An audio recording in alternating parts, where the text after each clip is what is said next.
modern treatment of hemorrhoids is just a little over 100 years old, so it's pretty recent, with the main operations done today described less than 100 years ago. So if you compare this to the history of humankind, it's a very short time.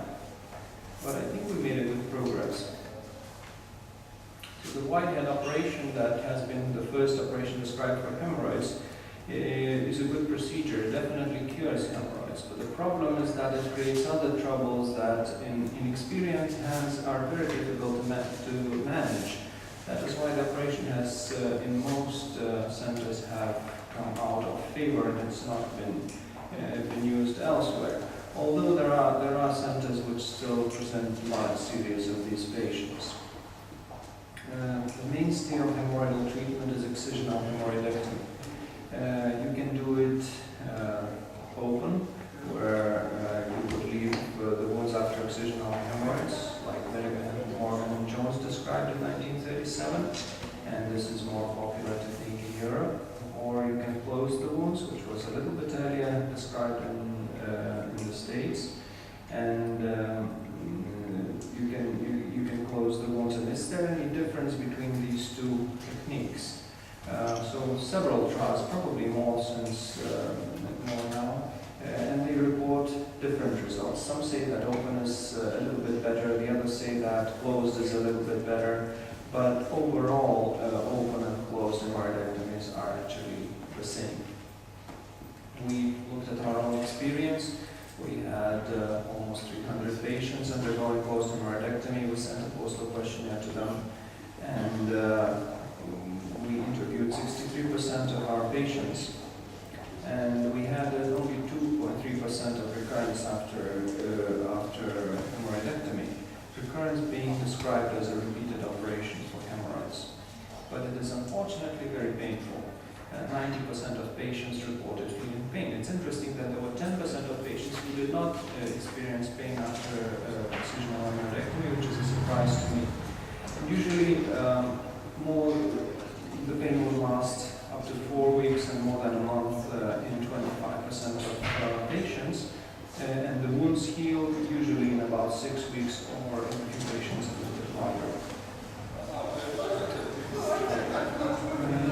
So this painful pain, which was the main treatment for probably 40 years, required some new additions, and the first minimally invasive treatment that was described more than 50 years ago now is a rubber band ligation of bearing. Meta-analysis comparing excisional hemorrhoidectomy and the rubber band ligation, which was done a little while ago, showed that time of work after rubber band ligation is just 3 days compared to 32 days after excisional hemorrhoidectomy, which is obviously statistically significant. And the complication rate between the two procedures is not different at all. But if you look at the long-term results and the treatment rate, you can see that only 6 patients out of 100 with excisional hemorrhoidectomy and 42 patients out of 101 after rubber band ligation required additional treatment. So now what we tell our patients before they decide to go for rubber band ligations, we say that it is a good technique, it is a very short time of work or very small discomfort in comparison, but most likely you will have to come back after a year. I think one of the most important discoveries was the theory of Thomson in 1976, 40 years ago from now, and Thomson actually said that hemorrhoids are normal, or anal cushions are normal structures, and as they are normal structures, they cause symptoms only when they prolapse. And so basically, we do not have to remove hemorrhoids to make person healthy. We just have to put them back in place. So hemorrhoids can stay as long as the symptoms go away. But we needed more than 20 years after this for someone to actually implement this in practice. And Antonio Longo did a good job and suggested the use of mechanical stapler for treatment of hemorrhoids. We all know we remove the mucosa of the hemorrhoid, we fix it back in place, it should stay there, and it takes care of symptoms. And as the procedure is done in the pain-free region, we should be doing this with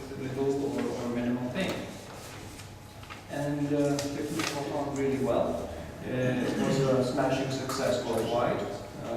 Many centers started doing this. You can see a lot of participants in these studies, but so when the late results started to come in, the enthusiasm waned a little bit. The reason being that hemorrhoidal prolapse and recurrent internal hemorrhoids were significantly more common after stable hemorrhoidectomy. Again, the other meta-analysis shows that after conventional hemorrhoidectomy, recurrences can be seen up to 4%. If you count recurrent bleeding, it's up to 8%, whereas after stable procedure, it could reach up to 20%. And this is, in most instances, statistically significant. But the most important thing why I stopped doing stable procedures is that basically there's no difference in all the complications that can happen after after stable procedures or excisional hemorrhoidectomy. But one complication is tenesmus, which has been described in the early reports from the UK, but in the late reports, it has been shown to occur in 14% of patients that undergo stable procedures. So if you have a patient who's 2 years after stable hemorrhoidectomy and he's complaining of tenesmus, you don't have to have anything to offer him. This is statistically significant, and I think this is a significant take-home message. These problems happen, they happen more than we want to, and I think this limits the use of the technique. And we can see how this changed the practice in this region. Of course, stable procedures are much better in terms of post-operative pain. It is significantly less than excisional hemorrhoidectomy. Return to normal activity again is faster. So basically, yes, the technique provides good pain control. Another technique that leaves hemorrhoids in place and just fixes them in the right position is transanal hemorrhoidal dearterialization. First described by the initial procedure was described by Marinaga and later popularized by many other authors. And so this study from Giordano, where they included almost 2,000 patients, they reported post-operative pain of just 18%. The recurrence rate of about 10% for prolapse and similar for bleeding, and the recurrence even for fourth-degree hemorrhoids was up from 11 to 60% depending upon the study. So it seemed a promising technique. But when you look further, you can see that THD has been described as a technique for the future with 90% cure rate. As an effective treatment for fourth-degree hemorrhoids with 93% recurrence-free patients and 32 months follow-up. The other studies, however, were not that enthusiastic, and I think symptom recurrence of 19%, intervention rate of 14%, with high patient satisfaction despite recurrence, have been reported. But the other studies showed only 64% success rate, where authors say that whether they do not know how to master the procedure, whether they are still in the learning curve, or is the procedure just low success rate. So when we look at the first authors who are proponents, the main drivers of the procedure, they obviously present 90% data, whereas Danish surgeons who tend to report the true outcomes, unfortunately their success is a little bit less. So the truth will probably be somewhere in the middle. But the question that when I heard about the use of Doppler was, to me, do we actually need a Doppler to treat these hemorrhoids? And I would probably suggest that if you're a colorectal surgeon and you know what you're doing, you don't need a Doppler to see which hemorrhoid is prolapsing and which hemorrhoid is bleeding. And you probably need to treat only those hemorrhoids that are actually causing trouble. And of course, I was not the only one to see this. And surgeons from Netherlands did a nice study where they compared the same procedure done with or without a Doppler. So basically, they fixed the mucosa in place with identification of the vessel, or just they fixed the mucosa in place where they thought it should be fixed. And it was a randomized control study. So their results actually show that prolapse improved more in the non-Doppler group, and they had less complications when they didn't use a Doppler. The other important thing that only 30% of the patients in the non-Doppler group and only 20% in the Doppler group reported completely complaint-free. So actually 70 and 80% of the patients were still having some symptoms. It's a well-performed, well-designed study published in the Annals of Surgery. So this is the data we should be looking at. The idea of mucopexy, doing the rectal anal repair without a Doppler, is still being used and still being tried. Scher described 408 patients with third and fourth degree hemorrhoids. He noticed 24% recurrence for prolapsing piles and only 3% for bleeding hemorrhoids. And his conclusion was that we should use this for bleeding but not for prolapse.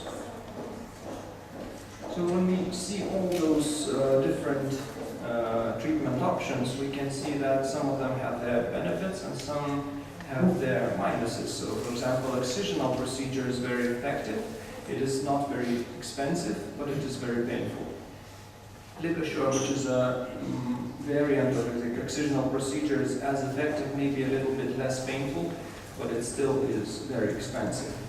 Rubber band ligation is a good procedure. It's fast, it's cheap, but it's not effective enough. Stapler is expensive. DHD is expensive. The effect is some, and it's still a little bit painful. So the search is ongoing. Just recent network meta-analysis comparing different techniques, which are listed here. From 8,000 patients, almost 8,000 patients with grade 3 and 4 hemorrhoids, they actually graded the results into tables based on, ranked the different procedures based on different outcomes. So I'm sorry for a busy table, but if we look at postoperative complications, they said that harmonic is probably the best with the ligature number 3. Postoperative bleeding was less in submucous hemorrhoidectomy and DHD. Reoperation rate was best in DHD, laser, and harmonic. Duration of surgery was fastest in radiofrequency and harmonic. Operative blood loss was the use of the bipolar and ligature. Length of hospital stay, which I don't think is a matter of study, because we have 23-hour inpatient stay for colonic surgery now, so hemorrhoids can go, any patient with hemorrhoids basically can go home the same day, so it's not a matter of comparison between the techniques. And again, so all these outcomes are compared, so it's still difficult to say, but their conclusions is that open and closed hemorrhoidectomies resulted in more postoperative complications and slower recovery, but fewer recurrences. DHD and staple were associated with decreased postoperative pain and faster recovery, but higher recurrence rates. And the advantages and disadvantages of each surgical treatment should be discussed with the patients before surgery to allow an informed decision to be made. So basically, it's an individual decision for each patient. And this is a study that I was very happy to find. It is a questionnaire sent out to Polish surgeons, more than 900 Polish surgeons, and they reported the use of different techniques in their country. And you can see that Milligan, Morgan, Ferguson, Park's excisional hemorrhoidectomies comprise about 90% of the ligature. Comprise about 90% of all the procedures, and the rest only 10%. So this is a neighboring country, and I think we were probably somewhere close by. But you can see that all the different techniques have their pluses and minuses, and I think this is the guy that should give us the answer. We saw a picture of him, I think. So, and the idea is that to use the laser for veins came from laser vein treatment, which has proven to be successful. And the first reports of using intrahemorrhoidal laser, as described as we're using it today, came from 2009. These were experimental data. And the first author to present this was Dr. Carlo Bulu, initially from Turkey. He reported excellent results in large number of patients with minimal pain scores and only 5% recurrence rate. So this is why we, having large experience of laser vein surgery here in Lithuania, we started using laser here, and we had 4 surgeons. Some of them I'm happy to see in the audience. Pooled their data together, and we had 229 patients operated over a 3-year period. Half were men. We had all degrees of hemorrhoids, but mostly 3rd and 4th degree hemorrhoids, some 2nd degree hemorrhoids. Our protocol was 6 horsepower, 3-second pulses, 200-300 joules per hemorrhoid. And this is how we do it, how we used to do it in the beginning. We used to put an apical state suture at the top of the hemorrhoid. We use a needle to cautery to penetrate the skin where the laser fiber would come in.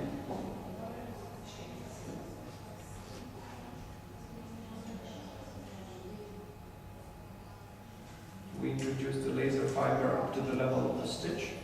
I should tell you that we stopped using stitch in most instances. Only in patients who have large prolapse of the hemorrhoid we would stitch. But other than that, we would use coagulation.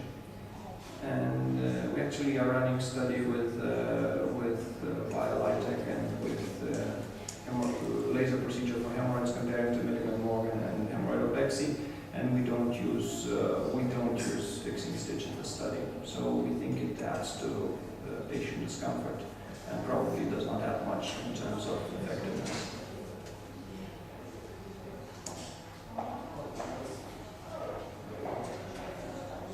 And we coagulate the hemorrhoids mucosally without causing any change in the overlying mucosa.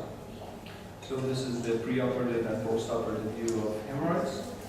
After laser treatment, overall we had 855 joules per patient. In half the patient mucopexy was added, and in 40% we had some skin excision performed. And I think if we want good pain-free results after this procedure, we should be using skin excision from our experience. It was a day-case procedure for a 1/3 of patients, but I think this is mostly due to the regulations, because if the patient stays overnight in this country, we get 150 euros more for a patient, so that is very simple. We had one case of bleeding and 1 abscess 3 months after an eventful postoperative course. The complication rate is very low. You can see the postoperative pain intensity was rather low in significant number of patients. We had quite a few patients with large pain scores after the procedure. And also, most of the patients had very short duration of pain, whereas there were patients who had long postoperative pain. I think these are the patients that had skin excision. So late results, only 44% response rate, and 20% had some recurrent perineal symptoms, and 2% underwent repeated operations in our experience. But still, most of the patients that came back to us reported excellent satisfaction, and most of them would recommend the procedure for their relatives if needed. So in conclusion, research for the best option for hemorrhoids is ongoing. Laser hemorrhoidoplasty is an invasive option for hemorrhoids. We're expanding to more and further studies are necessary for this field. Thank you very much.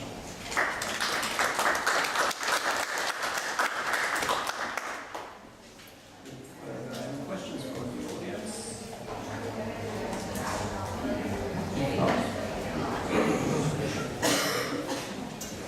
I would like to recommend some of these things and maybe ask you some more questions. So first of all, we start back at the rubber band ligation. So rubber band ligation. So we have now an ongoing trial. So it's basically finished in the UK comparing rubber band ligation and PhD. And after 1 year, they are saying, okay, that's the same effect.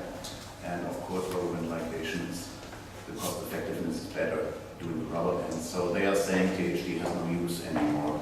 So that is, okay, this is bullshit, because just after 1 year, you have to look at the 5 years data, and rubber band you have to repeat over years and years. And I have a large office, and I see my patients every 2 or 3 years doing rubber bands. So it's not just the 1 year procedure. So when you personally do rubber bands, so I apply rubber bands and compare it to the surgical procedure, how many bandings do you do?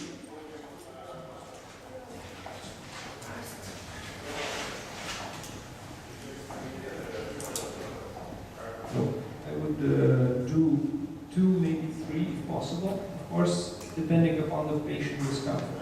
At once. At once. At once, okay. So, And this results in pretty significant discomfort for the patient. Yeah. If you do one then they would have to come after a few days to repeat it, so probably it would be 3 or 4 times before they get full effect. yeah, that's right. They have the two concepts. So you can do once after every 6 weeks, 4 to 6 weeks, which minor or less discomfort, and you can apply more. If you apply more, you have more discomfort, and then you have more or less kind of an operation, because then you have the days of work where you apply more rubber bands. If you do it once, so they go to work immediately. So the German concept is really you apply once at a time, and then they come back after 6 weeks and you do the next, and usually after 3 months they are fine after applying 3 hours. So just one comment to the longo procedure. We shouldn't name it longo because the first description of the hemorrhoid efficacy by Stapler was done in 1982. It's a Russian study from Koblandin, unfortunately only published in Russian, so we got to read it. So it's not longo. And 1 year earlier, Mario Pescatori, also from Italy, published a study on the just removing the mucosal prolapse with the stapler, which is basically the same technique. So when we talk about the stapling procedure, we call it stapling hemorrhoid efficacy. This is what we are doing, but we don't name it to a particular surgeon. It's not the effort of anatomy waste. One comment on this, and just your personal strategy. So what you do, let's see, I see in the office, so the majority of patients have, okay, they are bleeding, they have itching, burning, so we have hemorrhoids 1 to 2nd degree, and let's say the large parts are very rare. So your personal strategy in treating the hemorrhoids? For early first, 2nd degree hemorrhoids, I would only do LHP laser procedure. For the patient who has large external components, I would go for bigger shrug. Yeah. And just one more comment. This is always when we talk in different countries. So let's say the grades of hemorrhoids. So when you have a 4th degree hemorrhoid, so it's defined that it's fixed on the outside, that you cannot push it back. So in 4th degree hemorrhoids, you can do some lifting procedure. You have to do excisional procedure. So there's some difference in that. I think yes, exactly. And the problem is that this classification doesn't tell anything about the external component, which sometimes for patients is more bothersome than the internal component. So if the patient has large external skin tags, we should just remove it. There's no other way around it. Yeah. And one personal comment on the LHP and removing skin tags in addition. I observe the same. So I usually don't excise something when I do a LHP procedure, because the patient thinks that the skin tags are causing his problem. That's not true. That's the hemorrhoids. And once the hemorrhoids are gone, these little skin tags, they don't bother anymore. So you